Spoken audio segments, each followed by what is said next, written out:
Hello everyone, तो स्वागत है हमारे संस्थान गुरुकुल क्लासेज में। तो मैं आप सभी के लिए लेकर के आ रहा हूँ डे बाई डे प्रत्येक दिन आपको एक टॉपिक मिलने वाला है क्लास 12th का, जो कि इंग्लिश से रिलेटेड रहेगा। आज आपका पढ़ा लेकर गया हूँ इंडियन सिविलाइजेशन एंड कल्चर। इसका इम्पॉर्टेंट मेन पॉइंट्स हम लोग देखने वाले हैं, कंक्लूजन क्या निकलता है इस चैप्टर के बारे में, उसके बारे में सारी जानकारी हासिल करने वाले हैं।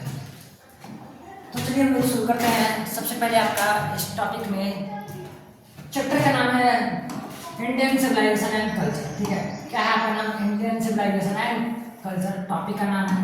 और इसके साथ ही साथ कहा जा रहा है आपको क्या कि जो इनके राइटर हैं वो कौन है? तो हमारे महात्मा गांधी हैं। इनका कार्यकाल कब से कब तक चलता है? तो 1869 से 1948 ईस्वी तक चलता है। यानी 2 अक्टूबर 1869 को इनका जन्म होता है और 30 जनवरी 1948 ईस्वी को इनका मृत्यु रहता है। वो इन्हें कहने का मतलब फैंटिक पर्सन के द्वारा इनको मार दिया जाता है। ठीक है, तो हम लोग जानते हैं इनके बारे में। इनका नाम है क्या? महात्मा गांधी, जिनका पूरा नाम मोहनदास करमचंद गांधी हुआ है। ठीक है, इनका जन्म कब हुआ था? 2 अक्टूबर 1869 ईस्वी को। और मृत्यु कब हुई थी? तो 30 जनवरी 1948 ईस्वी को।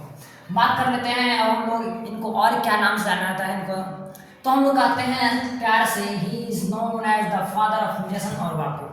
और हम लोगों ने उन्हें महात्मा, फादर ऑफ नेशन और बापू यानी तीनों का उपाधि दिया गया है। महात्मा भी उपाधि दिया गया है और फादर ऑफ नेशन भी और हमारा बापू भी। ठीक है, अब उनके माता और पिता से रिलेटेड बात को जानते हैं। माता का नाम क्या था? तो पुतलीबाई।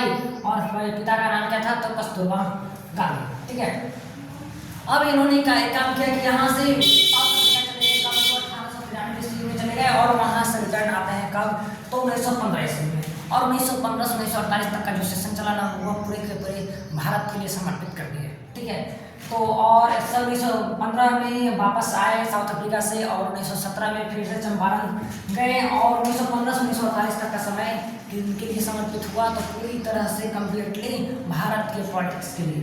अब जानते हैं हम लोग थोड़ा सा और इनके बारे में पॉइंट्स। तो कहा जा रहा है कि is more spiritual leaders than a politician, यानी कि वह राजनीतिक से अधिक क्या थे? आध्यात्मिक गुरु थे। ठीक है, बात करते हैं उनका एक माई एक्सपेरिमेंट विथ ट्रूथ, उनका एक ऑटोबायोग्राफी है और वहीं से इस चीज़ को लिया गया है, इस टॉपिक को लिया गया है, इंडियन सिविलाइजेशन एंड कल्चर। और इनकी आत्मकथा है माई एक्सपेरिमेंट विथ ट्रूथ, जो कि इंडियन कल्चर और वेस्टर्न कल्चर के बीच में डिफरेंस बताया गया है। अगर आप लोग इस वीडियो को लाइक कीजिएगा तब इसका पूरा एनालिसिस में लेकर के आऊँगा।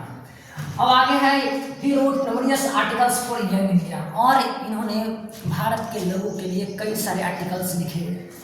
ही successfully used truth and non violence the chief weapons against British rules in India, यानी कि अंग्रेजों के खिलाफ इन्होंने पूरा का पूरा अपना हथियार किसे बनाया? तो नॉन वायलेंस को अपना हथियार बनाने का काम किया है। यानी कि अहिंसा परमो धर्म, यानी हिंसात्मक रूप से नहीं बल्कि अहिंसा के मार्ग पे चले। ही वॉज अ लॉयर, क्या क्या है सुनिए, लॉयर है, ग्रेट लीडर हैं, पॉलिटिशियन है और राइटर है। और इंडियन सिविलाइजेशन का जो चैप्टर है, ठीक है, ये हमारा क्या है? एक निबंध है। It has been taken from his autobiography my experiment with truth. और यह कहाँ से लिया गया है? तो हमारा ये लिया गया है कहाँ से? तो माई एक्सपेरिमेंट विथ ट्रूथ ऑटोबायोग्राफी है, वहाँ से इसे लिया गया है। और इस वीडियो को आप लोग जितना लाइक शेयर कीजिएगा उसी के अकॉर्डिंग मैं इसका पूरा एनालिसिस चैप्टर का लेकर आने वाला हूँ। फिर मिलते हैं हम लोग अगले topic Bharat is my home में।